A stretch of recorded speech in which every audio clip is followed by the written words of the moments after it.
Have you ever noticed the difference between how you feel when you start your day with a clean stomach and the day when you don't? If you have paid a little attention, you would know that you feel pleasant when you start clean. You not only feel physically active and vibrant, but also pleasant at the mental level. This is a fact that the majority of the diseases start in your stomach. And so if you visit any Ayurveda Vaidya to consult for any disease, the first thing he'll ask you about is your food and your excretion. In the last episode, when I spoke about eating consciously and how we can develop this consciousness, I mentioned that a clean colon will help you raise your consciousness towards eating the right things. It is kind of a loop. If you eat right, your colon will be clean. And if your colon is clean, you will be inclined towards eating right. If your room is already dirty and full of garbage, you won't mind throwing another piece of waste on the floor. But as soon as you clean it and mop the floor, you will suddenly become conscious not to throw any garbage on it and make it dirty again. At least for some time, right? And if you are wise, you will not land yourself in the same situation where it again becomes obscenely dirty. You must have noticed even if people who have the habit of throwing garbage here and there on the road, if suddenly they come to a place which is exceptionally clean, they will be a bit hesitant of repeating their habit. So if your stomach is clean, you will have such a wonderful feeling that for sure you will think twice before filling it up with garbage again. It should be the most important task for you to have your system clean within half an hour as you start your day. But just as even though we clean our house daily, once in a year or so, we deep clean it from every corner and get it whitewashed. Similarly, in addition to the daily cleanliness routine, there is a process through which we deep clean our colon, and it needs to be performed only once or twice a year. However, after describing the process, I'll also share how we can make use of a smaller version of this process on a more regular basis for easily achievable benefits. First, let's understand what the whole process is. The process I'm talking about is called Shankh-Prakshalana.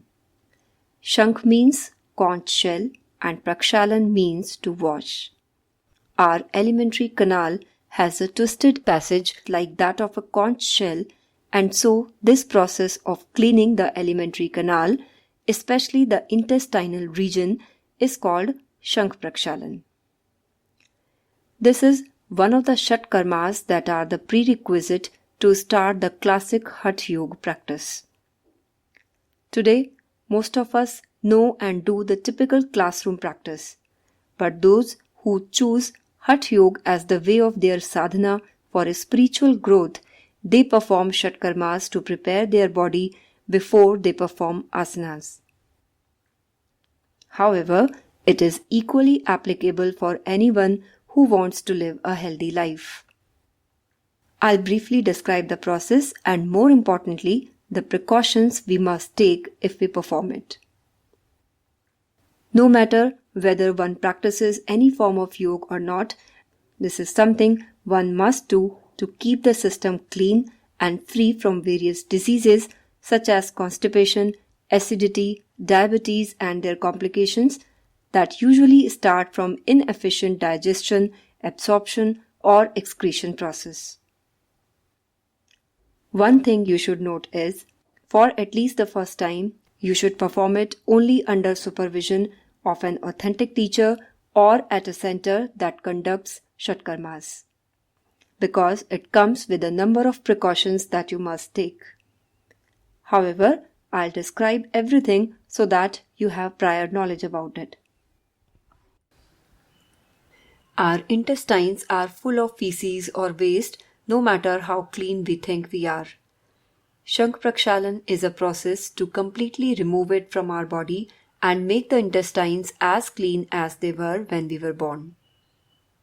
But because the intestines are not supposed to remain completely empty for long, otherwise their walls might stick with each other, causing irreparable damage, after this deep cleaning we have to take care of various things. This is not to scare you, but to make you understand the importance of taking precautions. The very first thing is to choose the right time to do this process. It should not be done in extreme summer or winter seasons or on a very hot or very cold day. Spring is the ideal time to go for this process.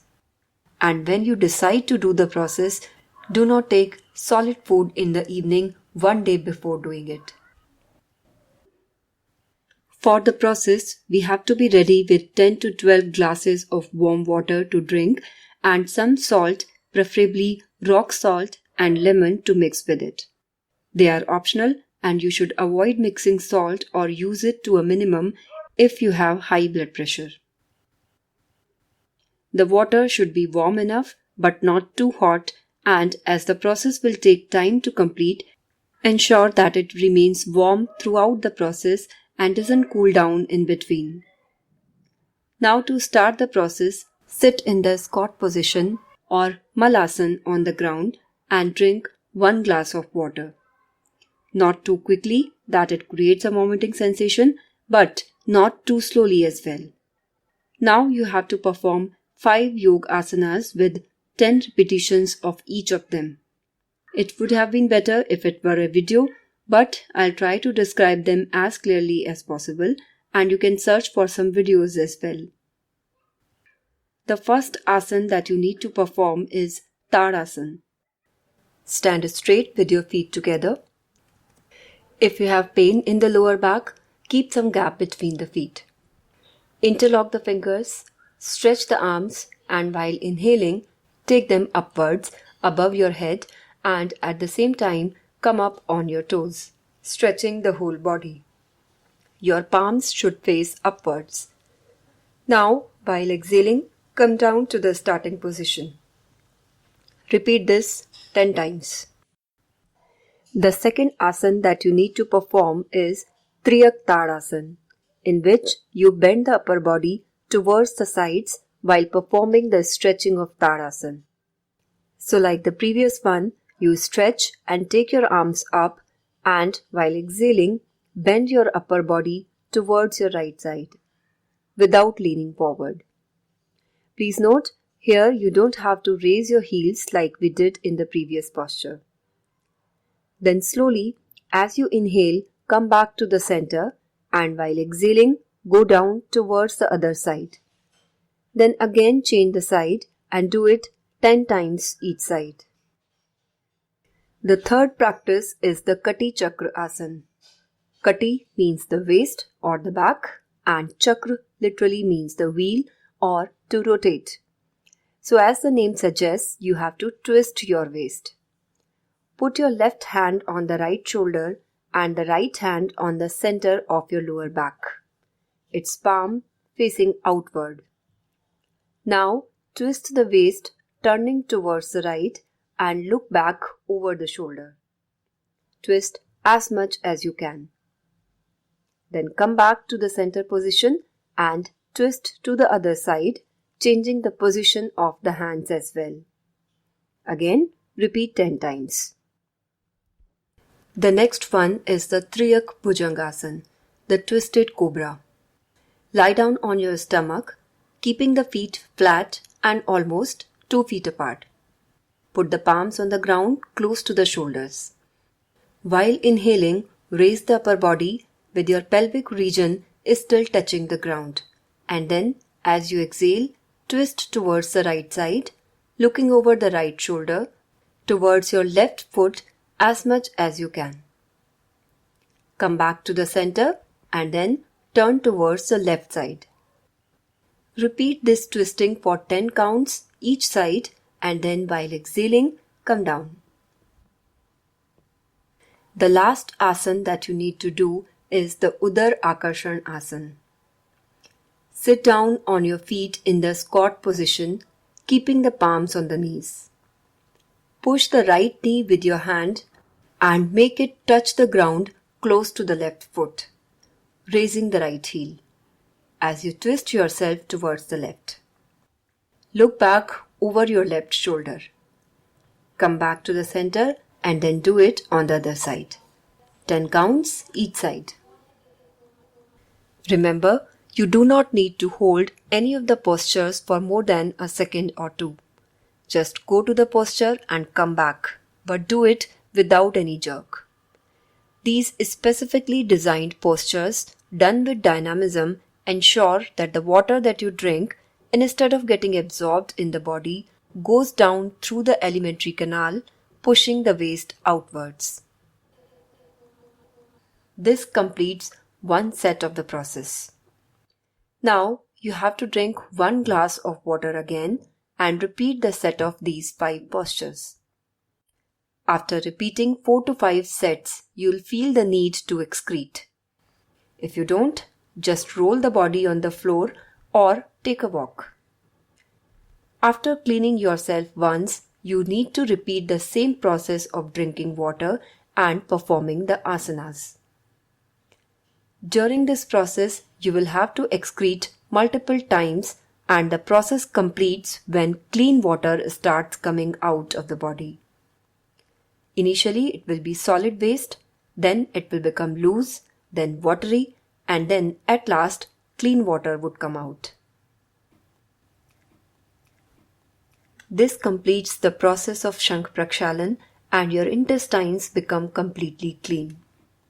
Now, if you want, you can also do Vaman or shuddhi-kriya by drinking 5 to 6 glasses of warm water very quickly and then vomiting it out, so that it will clean the stomach and the upper alimentary canal as well, taking all the acid out.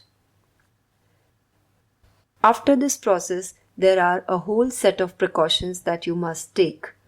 Otherwise, you may end up damaging your intestines irrevocably.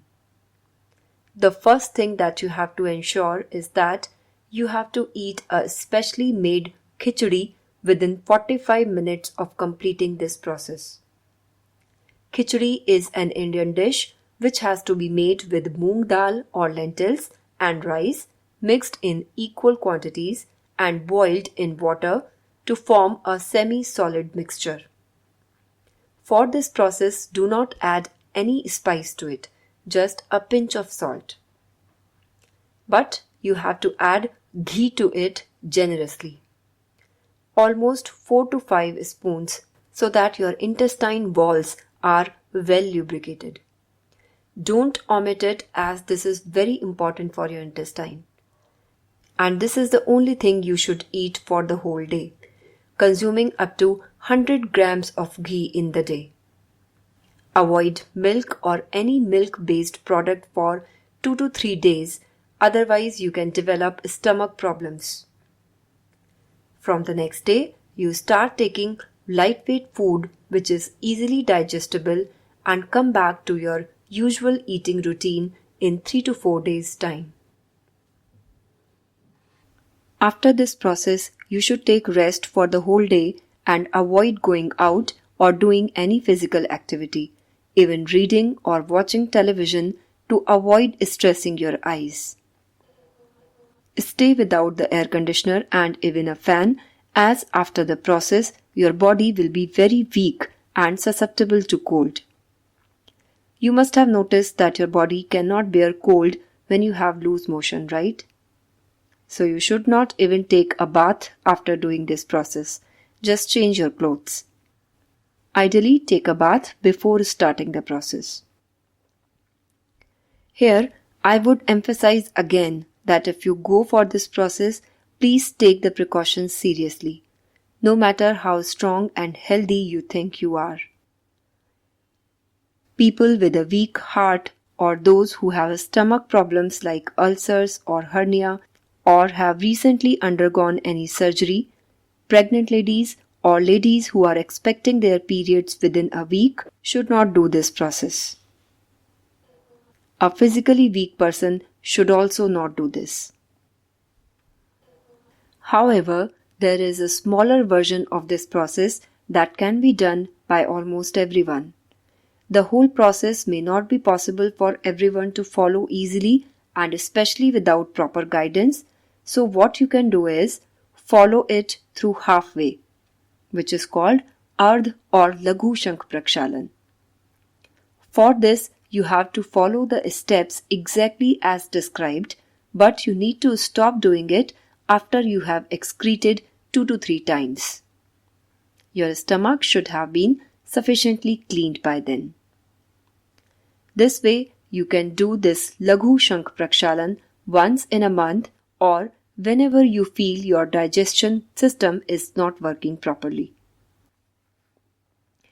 In this case, there are no strict precautions that you need to take, but it is recommended that you follow a mini version of the precautions I just described.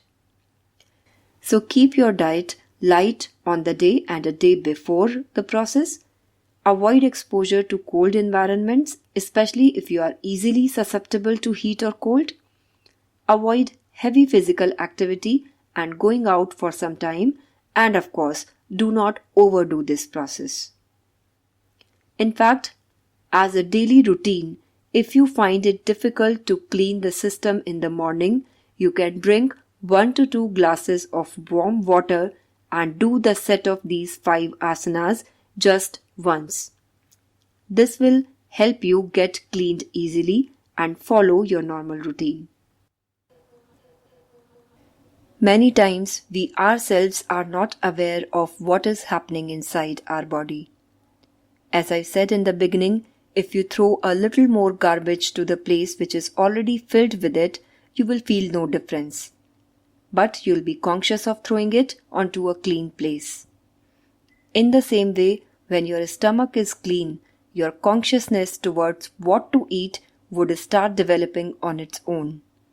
And you won't need to forcefully impose restrictions from outside. Anything imposed upon us can only be followed for some time and then it becomes a foundation. And that's the reason most people are not able to follow modern diet plans for long. So instead of that, try bringing conscious, sustainable changes which can be followed for the whole life. Discipline yourself from within. That's the only way to sustain it. So in the last episode, I talked about eating consciously, and today I described the colon cleansing process to help you develop this consciousness and keep many health issues away. Now we'll talk about drinking consciously. Well, I'm talking about drinking water, so don't be too excited. But yes, you may like to search about some experiments which have been done around water having memory. We'll talk about it in detail and we'll also talk about a few general rules that we should take care of while drinking water. Till then, stay tuned and have a nice time.